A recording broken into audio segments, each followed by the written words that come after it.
Hello everyone, welcome back to my channel study only science. CTET की क्लास है और इसकी पहली क्लास नहीं देखी है और आप सीटेट की एग्ज़ाम देने वाले हैं तो आप जाके प्लेलिस्ट में देख सकते हैं। स्टार्ट करते हैं पहले प्रश्न से।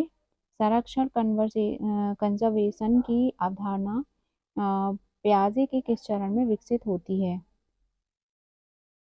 ऑप्शन है संवेदी पेशीय, पूर्व संक्रियात्मक, मूर्त संक्रियात्मक, औपचारिक संक्रियात्मक। तो इसका सही आंसर है मूर्त संक्रियात्मक, कॉन्क्रीट ऑपरेशनल स्टेज। अगला प्रश्न है कैरल ग्रीगन ने कोलवर के सिद्धांत की आलोचना क्यों की? वेरी इंपॉर्टेंट प्रश्न है।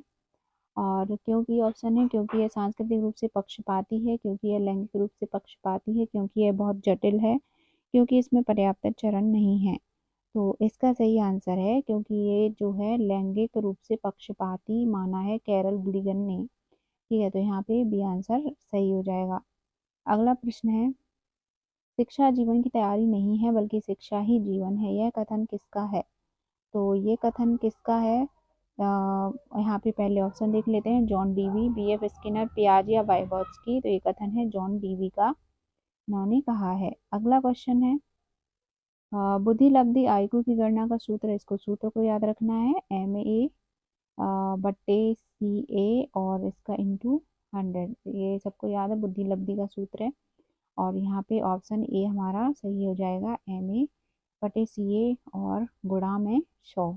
अगला क्वेश्चन है बच्चे भाषा कैसे सीखते हैं? ऑप्शन है केवल व्याकरण के नियम सीखकर, माता पिता की नकल करके, एक जटिल अंतःक्रिया प्रक्रिया के माध्यम से, या केवल स्कूल में।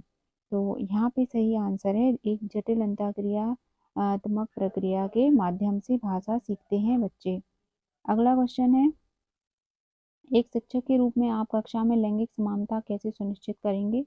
ऑप्शन है लड़के और लड़कियों के लिए अलग अलग बैठने की व्यवस्था करके, सभी को समान अवसर और अपेक्षाएं प्रदान करके, या लड़कियों को गृह विज्ञान और लड़कों को गणित लेने के लिए प्रोत्साहित करके, या लड़कों को केवल लड़कों को कक्षा का मॉनिटर बनाकर। तो ये यहाँ पे बी ऑप्शन सही है, दोनों को समान अवसर और अपेक्षाएं प्रदान करके समानता का सुनिश्चित कर सकते हैं। अगला प्रश्न है एक अच्छे परीक्षण की विशेषता क्या नहीं है? ऑप्शन है वैधता, विश्वसनीयता, वस्तुनिष्ठता या व्यक्तिपरकता। तो एक अच्छे परीक्षण की विशेषता जो है वो कौन सी नहीं है यहाँ पे?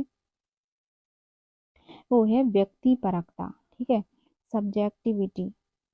अगला क्वेश्चन है सृजनात्मकता का संबंध मुख्य रूप से किस प्रकार के चिंतन से है?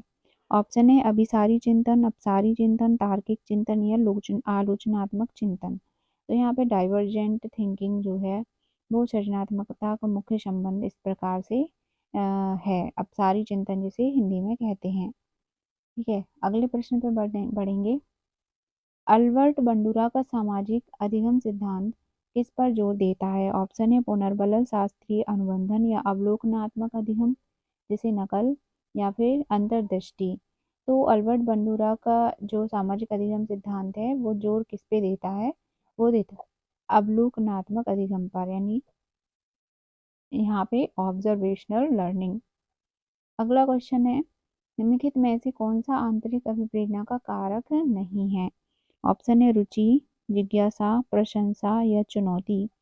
तो आंतरिक अभिप्रेरणा जो है उसका कारक कौन सा नहीं है? इनमें से वो है प्रशंसा।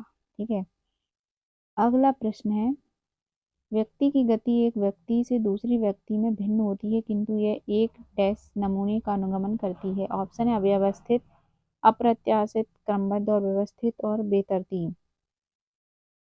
तो यहाँ पे सही आंसर है क्रमबद्ध और व्यवस्थित।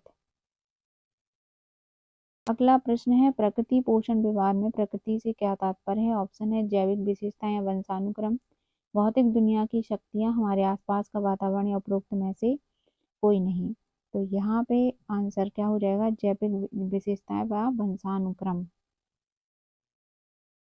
अगला प्रश्न है छिपा हुआ पाठ्यक्रम, हिडन करिकुलम क्या है? ऑप्शन है वह पाठ्यक्रम जो सरकार द्वारा निर्धारित नहीं है, वे अनौपचारिक पाठ जो बच्चे विद्यालय में सीखते हैं, वे पाठ्यक्रम जो माता पिता घर पर पढ़ाते हैं, या वह पाठ्यक्रम जो परीक्षा में नहीं आता है।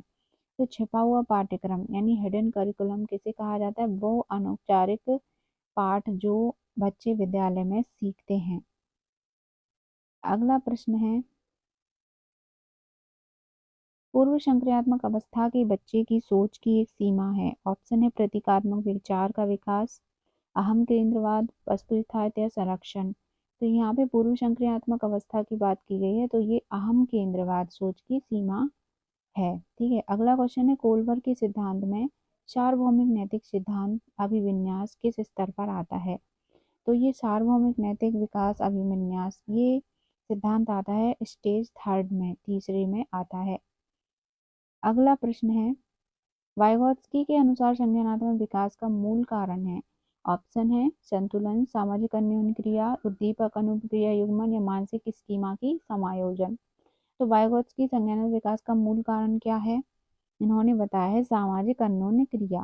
ठीक है, जो संज्ञानात्मक विकास का मूल कारण है। अगला प्रश्न है एक बाल केंद्रित कक्षा का वातावरण कैसा होना चाहिए। ऑप्शन है निष्क्रिय और शांत, प्रतिस्पर्धा और तनावपूर्ण, सहयोगात्मक और लोकतांत्रिक, शिक्षक द्वारा पूरी तरह से नियंत्रित। तो यहाँ पे होना चाहिए जो बाल केंद्रित कक्षा का वातावरण है वो होना चाहिए सहयोगात्मक और लोकतांत्रिक। अगला प्रश्न है स्टर्नबर्ग के तितंत्रीय बुद्धि सिद्धांत में कौन सा एक प्रकार नहीं है। ऑप्शन है विश्लेषणात्मक बुद्धि, सृजनात्मक बुद्धि, व्यवहारिक बुद्धि और भाषाई बुद्धि। तो इनमें भाषाई बुद्धि जो है इसमें शामिल नहीं है। अगला क्वेश्चन है स्वनिम यानी कि फोनिम क्या है। ऑप्शन है भाषा की सबसे छोटी अर्थपूर्ण इकाई, ध्वनि की सबसे छोटी इकाई, एक शब्दार्थ या वाक्य की रचना। तो ये भाषा की सबसे छोटी अर्थपूर्ण इकाई है स्वनिम, फोनिम जिसे कहा गया है। और भाषा की सबसे सॉरी यहाँ पे ध्वनि है, सॉरी भाषा नहीं है, मैं यहाँ पे भी भाषा समझ रही थी, भाषा लिखा हुआ है पर यहाँ पे आंसर हमारा बी है। ध्वनि की सबसे छोटी इकाई को स्वनिम फोनिम कहा गया है, स्मॉलेस्ट यूनिट ऑफ साउंड। अगला क्वेश्चन है पाठ्य पुस्तकों में महिलाओं को केवल नर्स और शिक्षिका के रूप में और पुरुषों को डॉक्टर और पायलट के रूप में चित्रित करना डैश को बढ़ावा देता है। तो ये किसे बढ़ावा देता है। ऑप्शन है लैंगिक सशक्तिकरण, लैंगिक रूढ़िवादिता, लैंगिक समानता और लैंगिक संवेदनशीलता। तो यदि इनके महिलाओं को केवल नर्स और शिक्षिका के रूप में और पुरुषों को डॉक्टर पायलट बनाया जाए तो यहाँ पे क्या है लैंगिक रूढ़िवादिता दर्शाया गया है। अगला प्रश्न है एक शिक्षक को व्यक्तिगत विभिन्नताओं के से कैसे निपटना चाहिए। ऑप्शन है सभी छात्रों के लिए समान मानक निर्धारित करके, सख्त अनुशासन लागू करके, शिक्षण अधिगम के विभिन्न तरीकों का उपयोग करके या छात्रों को उनके अंकों के आधार पर अलग करके। तो यहाँ पे इसका सही आंसर जाएगा सभी छात्रों के लिए समान मानक निर्धारित करके व्यक्तिगत विभिन्नताओं से निपटा जा सकता है। अगला प्रश्न है निदानिक परीक्षण का उद्देश्य जिसे डायग्नोस्टिक टेस्ट का कहा गया है और इसका उद्देश्य क्या है। ऑप्शन है माता पिता को प्रतिक्रिया देना, प्रगति रिपोर्ट भरना, प्रश्न पत्र की योजना बनाना या सीखने की कठिनाइयों के कारणों का पता लगाना। तो नैदानिक परीक्षण क्या होगा, ये है सीखने की कठिनाइयों के कारण का पता लगाना। अगला क्वेश्चन है एक बधिर छात्र के लिए शिक्षण का कौन सा तरीका सबसे उपयुक्त होगा। ऑप्शन है व्याख्यान विधि, प्रदर्शन विधि, दृश्य श्रव्य सामग्री का उपयोग या केवल मौखिक निर्देश। तो इसका सही आंसर होगा दृश्य श्रव्य सामग्री का उपयोग, आंसर सी। अगला प्रश्न है अंतर्दृष्टि द्वारा सीखना यानी इंसाइटफुल लर्निंग का सिद्धांत किसने प्रतिपादित किया। ऑप्शन है पावलोव, स्किनर, कोहलर या थॉर्नडाइक। तो इसका सही आंसर क्या हो जाएगा कोहलर, आंसर सही होगा कोहलर। नेक्स्ट प्रश्न है निम्नलिखित में से कौन सा बाह्य अभिप्रेरणा का उदाहरण है। ऑप्शन है रुचि, पुरस्कार, आत्मसंतुष्टि, ज्ञान की इच्छा। तो यहाँ पे क्या सही आंसर होगा पुरस्कार। अगला प्रश्न है विकासात्मक परिवर्तन। अगला प्रश्न है विकासात्मक परिवर्तन डैश होते हैं। ऑप्शन है अत्यधिक अप्रत्याशित, काफी हद तक अनुमानित, पूरी तरह से आनुवांशिक या पूरी तरह से पर्यावरणीय। तो विकासात्मक परिवर्तन कैसे होते हैं, काफी हद तक अनुमानित होते हैं। नेक्स्ट प्रश्न है प्याजे के अनुसार एक बच्चा किस अवस्था में प्रतीकात्मक खेल सिंबॉलिक प्ले में संलग्न होता है। ऑप्शन है संवेदी पेशीय, पूर्व संक्रियात्मक या मूर्त संक्रियात्मक या औपचारिक संक्रियात्मक। तो एक बच्चा जो प्याजे के अनुसार उन्होंने कहा एक बच्चा किस अवस्था में सिंबॉलिक प्ले में संलग्न हो सकता है या होता है, पूर्व संक्रियात्मक अवस्था इसका राइट आंसर हो जाएगा प्री ऑपरेटिव कंडीशन। अगला क्वेश्चन है, कोलवर्ग के अनुसार नैतिक विकास किससे संबंधित है? ऑप्शन है शारीरिक विकास, संज्ञानात्मक विकास, सामाजिक विकास या भावनात्मक विकास।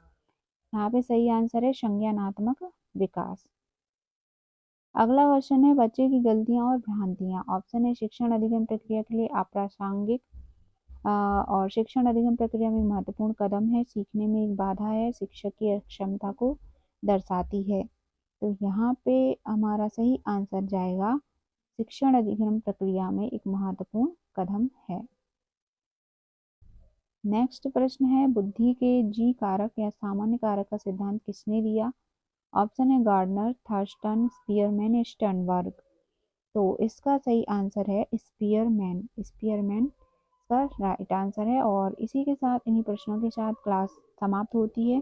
अगले प्रश्न में हम 30 क्वेश्चन फिर से कवर करेंगे और आई होप आपको ये प्रश्न अच्छे लगे होंगे। तो लाइक कर दीजिए, वीडियो को शेयर कर दीजिए और पहली बार चैनल पर आए हैं, सब्सक्राइब नहीं किया है तो सब्सक्राइब ज़रूर कर लीजिए अपने एग्ज़ाम की बेहतर तैयारी के लिए। मिलते हैं अगली क्लास में, तब तक के लिए सभी को राधे राधे।